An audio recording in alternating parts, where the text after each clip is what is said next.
DPS Dwarka ने 34 students को fees ना भरने के लिए निकाल दिया। उनके पेरेंट्स का कहना है कि उनके बच्चों को स्कूल से इसलिए निकाल दिया गया क्योंकि उन्होंने इलीगल फीस हाइक को पे करने से मना कर दिया। अब क्वेश्चन ये उठता है, क्या स्कूल पैसा कमाने की फैक्ट्री बन चुके हैं? क्या है ये पूरी कंट्रोवर्सी?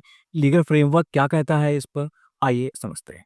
रिसेंटली डीपीएस द्वारका ने स्कूल में फीस हाइक की, जिस पर कुछ पेरेंट्स ने क्वेश्चन उठाया और इस फीस स्ट्रक्चर को मानने से मना कर दिया। इस पर स्कूल ने उनके बच्चों को स्कूल से सस्पेंड कर दिया और कुछ केसेस में तो बच्चों को स्कूल कैंपस में घुसने ही नहीं दिया। देखो, इंक्रीज फीस भरना या ना भरना ये स्कूल और पेरेंट्स के बीच की बात है। इसमें बच्चों को इन्वॉल्व करना, उनको बाउंसर से डराना, उनको हरास करना किसी भी स्कूल के लिए बड़ी शर्मनाक बात है। स्कूल ने तो यहाँ तक कह दिया कि जो फीस नहीं भरेगा उनका एडमिशन ही विड्रॉ माना जाएगा। अब क्वेश्चन ये उठता है, क्या कोई भी प्राइवेट स्कूल अपनी मर्जी से फीस बढ़ा सकता है? इसको लीगली देखते हैं। दिल्ली एजुकेशन का रूल 177 एंड 180 क्लियरली बोलता है कि कोई भी प्राइवेट स्कूल जो गवर्नमेंट से किसी भी तरह का बेनिफिट लेता है वो बिना डिपार्टमेंट ऑफ एजुकेशन के अप्रूवल के फीस हाइक नहीं कर सकता और साथ में ही स्कूल को फाइनेंशियल ट्रांसपेरेंसी भी मेंटेन करनी पड़ेगी। डीपीएस द्वारका जैसे स्कूल जो गवर्नमेंट से कंसेशनल लैंड लेते हैं उनको कोई भी फी हाइक करने से पहले डिपार्टमेंट ऑफ एजुकेशन का अप्रूवल लेना मैंडेटरी है। अब दूसरा क्वेश्चन उठता है, क्या नॉन पेमेंट ऑफ फीस पे बच्चों को स्कूल से निकाला जा सकता है? Rule 35 of the Delhi educational rules specifically बोलता है बिना पेरेंट्स को नोटिस दिए किसी भी बच्चे को स्कूल से नहीं निकाला जा सकता। क्या डीपीएस द्वारका ने पेरेंट्स को नोटिस दिया था? ये एक देखने वाली बात है, क्योंकि पेरेंट्स का कहना है उन्हें किसी तरह का कोई भी नोटिस नहीं दिया गया। पेरेंट्स ने इसकी कंप्लेन डिपार्टमेंट ऑफ एजुकेशन में की तो डिपार्टमेंट ऑफ एजुकेशन ने इसको प्राया फैसला इलीगल माना और उन बच्चों को रीइंस्टेट करने का ऑर्डर पास किया। लेकिन स्कूल की गुंडागर्दी देखो, उन्होंने डिपार्टमेंट ऑफ एजुकेशन के ऑर्डर को इग्नोर किया और साथ में ही स्कूल में बाउंसर्स को डिप्लॉय कर दिया। अब बच्चों की एंट्री रोकने के लिए स्कूल में बाउंसर्स को लगाया गया। अब क्या ये एक्ट किसी भी स्कूल को सूट करता है?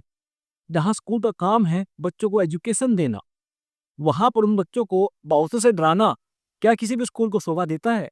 जब स्कूल ने डिपार्टमेंट ऑफ एजुकेशन के ऑर्डर को नहीं माना तो पेरेंट्स ने हाई कोर्ट का दरवाजा खटखटाया। हाई कोर्ट ने तुरंत इंटरवीन करते हुए इस पर एक्शन लेते हुए स्कूल के ऑर्डर को स्टे किया और बच्चों को रीइंस्टीट्यूट करने का ऑर्डर पास किया। प्राइवेट स्कूल गवर्नमेंट से बहुत सारे बेनिफिट लेते हैं, जैसे कंसेशनल लैंड, एग्जम्पशंस, रिकॉग्निशन और पब्लिक ट्रस्ट स्टेटस। ये सब पब्लिक इंटरेस्ट के नाम पर इनको दिया जाता है। बट बहुत सारे स्कूल कमर्शियल इंस्टीट्यूशन की तरह काम करते हैं।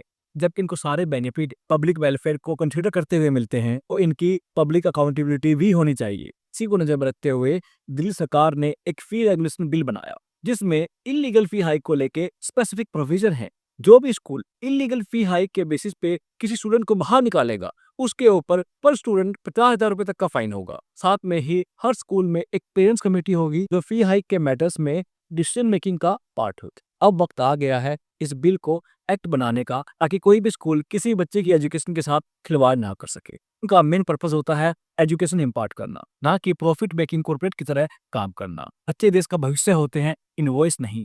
ये जो हर गली मोहल्ले में स्कूल के नाम पर बिजनेस चलते हैं जहाँ टीचर्स को कुछ नहीं मिलता बट पेरेंट्स को, स्टूडेंट्स को इन दहाड़े लूटा जाता है, उन पर अकाउंटेबिलिटी कब होगी? आजकल नर्सरी केजी के बच्चों की फीस किसी प्रोफेशनल डिग्री से ज्यादा हो गई है। पेरेंट्स को स्कूल से बुक्स, ड्रेस, शूज, स्टेशनरी लेने के लिए मजबूर करके एक्सप्लॉइट किया जाता है। हर दिन किसी न किसी फंक्शन के नाम पर, किसी एक्टिविटी के नाम पर डेली पैसा लिया जाता है। अगर इन सब चीजों से ऊपर उठना है, एक सिस्टमेटिक रिफॉर्म की नीड है। जो ये फीस रेगुलेशन बिल है ये इसी डायरेक्शन में एक स्टेप है। पेरेंट्स को, स्टूडेंट्स को, टीचर्स को कोई भी ग्रीवियंस है उनको रिपोर्ट करने की जरूरत है। ऐसा कोई बोलेगा नहीं, ये गवर्नमेंट ऐसे ही सोती रहेंगी। इनको जगाना पड़ेगा। बच्चों के भविष्य को और कैसे सुधार सकते हैं? अगर आपके पास कोई सुझाव है तो कमेंट सेक्शन में जरूर बताएं। अगर आपको ये वीडियो इन्फॉर्मेटिव लगी है, अच्छी लगी है तो इसको ज्यादा से ज्यादा शेयर कीजिए ताकि ज्यादा से ज्यादा लोग जागरूक हों।